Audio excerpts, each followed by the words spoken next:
We are all guilty of it. The gap. The space between the words we say and the truths we're actually hiding. You think you know the person sitting across from you. You have no idea. Welcome to the Latency Between Us. 3 chapters. No filters. Let's see what happens when the signal finally catches up.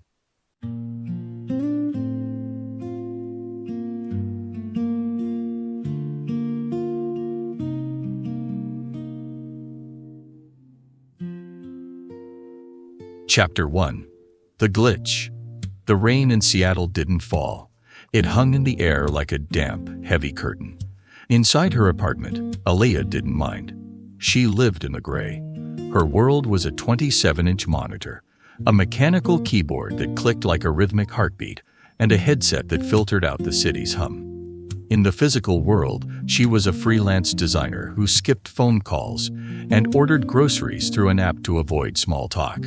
But in the oasis, she was Vesper, a level 90 rogue with a reputation for being cold, calculated, and impossible to catch. Vesper, you there? The voice in her ear was deep, a low baritone that vibrated through her chest even though it was coming from an architect 10,000 miles away. Marcus, or as the leaderboard knew him, Atlas. Always, she replied, her fingers hovering over the WASD keys. You're late. The raid starts in 3 minutes. Earth traffic is a special kind of hell today, Marcus muttered. Behind his voice, she heard the faint, sharp chime of a luxury car's door alarm, and then the heavy silence of a house that felt too big. Give me a second to shed the skin of the day. Alea watched his character materialize in the digital square. Atlas was a paladin, clad in armor that shimmered like liquid silver. He stood tall, a beacon of order in a game of chaos. In the real world, she knew he designed skyscrapers.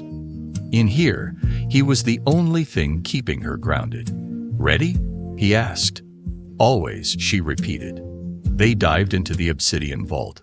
The mission was a suicide run. High stakes, zero room for error. For the next hour, there was no Seattle rain, no limestone walls in Perth, and no crushing expectations. There was only the dance. They moved in perfect synchronization, a digital duet where she provided the blades and he provided the shield. Then the glitch happened. It wasn't a game error. It was a moment of silence after the boss fell, their characters standing shoulder to shoulder in the glowing loot room. My wife is calling me for dinner, Marcus said, his voice dropping an octave, losing its bravado. She's been knocking on the office door for 10 minutes. The word wife always felt like a sudden drop in frame rate, a stutter in the connection. Alea's hand tightened on her mouse. Go eat, Marcus. It's just a game. Is it? He whispered.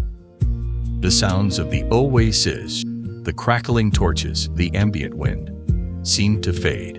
Because this is the only part of my day where I feel like I can actually breathe.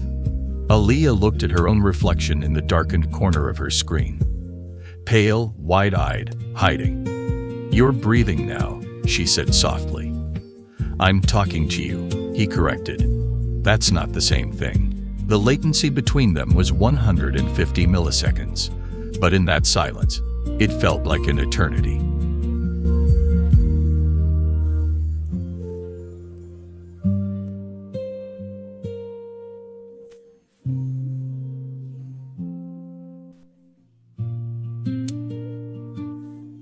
Chapter 2. The Limestone Cage. The Perth coastline was a masterclass in geometry. Stark white sands meeting an ocean so blue it looked painted. But Marcus didn't look at the ocean. He looked at the limestone walls of his hallway, every block set with a precision that felt like a burial. Marcus, the lamb is getting cold. The voice belonged to Alina.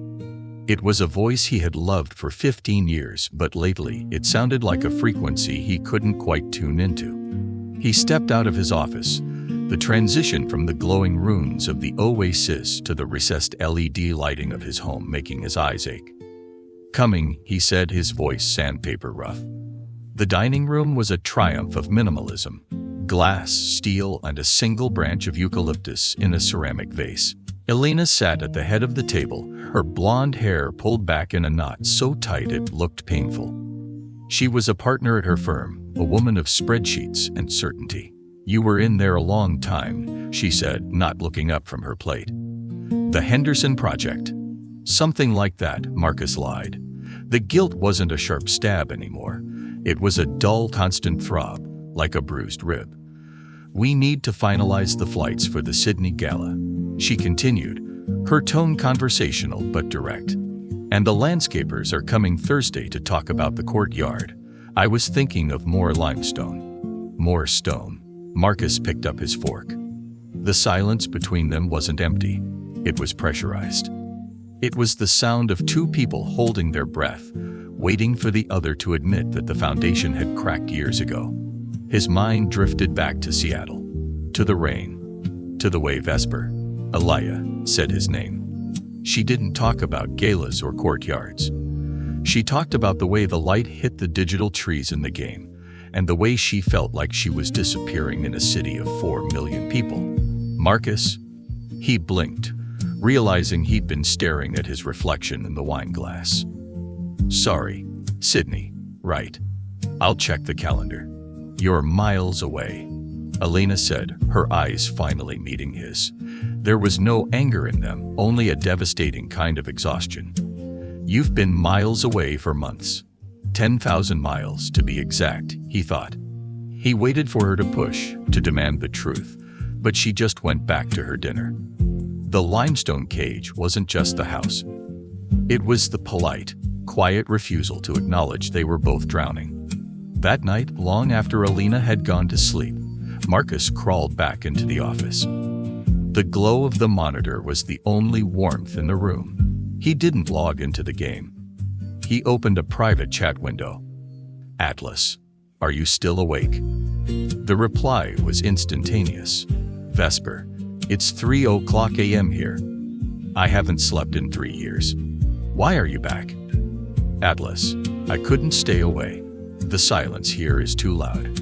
"Vesper, tell me about it." "The silence, I mean, or the loud part. Whichever is worse." Marcus leaned back, his fingers hovering over the keys. He could tell her about the architectural beauty of Perth, or he could tell her the truth. "Atlas, I'm sitting in a house worth $4 million, and I feel like I'm living in a tomb. I want to leave, Aliyah. Not just the room. Everything." When the screen goes dark, the room feels far too quiet. I'm tracing the space where you should be. I play back that look, I can't deny it. The one that catches and sets me free. Even when I'm a mess, you quiet the world, melting the miles like a glitch in the light.